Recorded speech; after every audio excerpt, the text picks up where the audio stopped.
За ченжүүд дайсан уу эсвэл аврагч уу?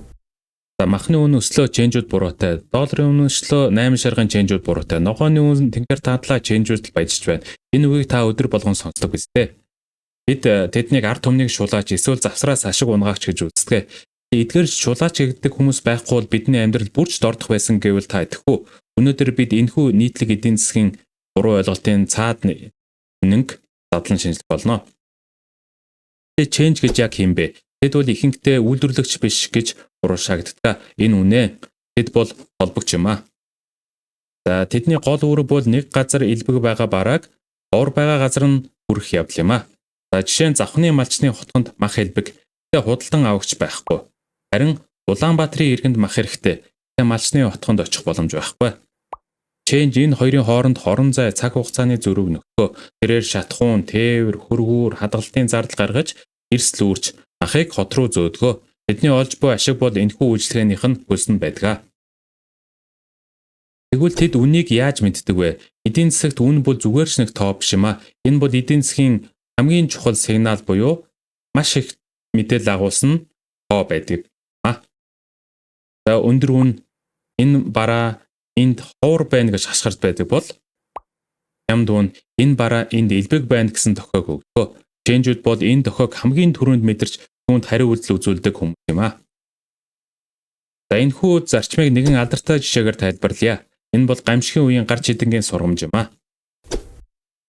Заслагдсан нэгэн сумд хүчтэй засан шуурга болж захилгаан тасарлаа гэж төсөөлё. Бүгдэд гар чидэн хэрэгтэй болно. Сценар А зах зээл чөлөөтэй үед.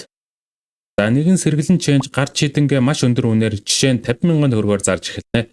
Уртгийн иргэд бухимдаж түүнийг шулаач гэж хараана. Гэвч энэхүү өндөр үн бол алсад байгаа бусад ченжүүдэд тэр суманд гар чидэн хэрэгтэй байна, ашиг их боломж байна гэсэн хүчтэй тохиог өгдөгөө. За маргааш нь хит хитэн хүн аймгийн төвөөс машиндаа гар чидэн ачаад хүрээд ирнэ. Гэнэт нийлүүлэлт нэмэгдэж, өрсөлдөөн үүсэж, үн буурна. Эхэндээ шудраг бус мэт санагдсан өндөр үн нь өөрөө асуудлыг шийдэж, хомслог арилгаж байна. За одоо сценар Б. Төрийн оролцоотой үед.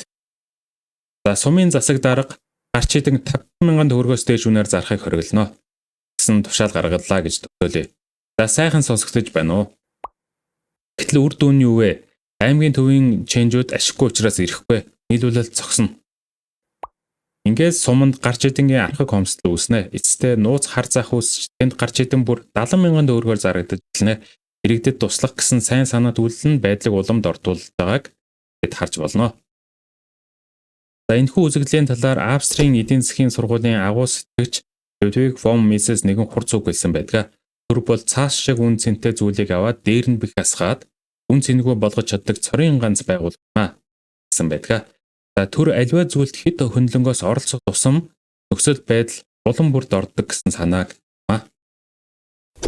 тэгвэл бидний жинхэнэ дайсан юм бэ? Change бол өвчний шинж тэмдэг болохоос өвчин өөрөө биш юм аа. Бид зөвхөн зах зээлийн зохионд хариу үйлдэл үзүүлдэг.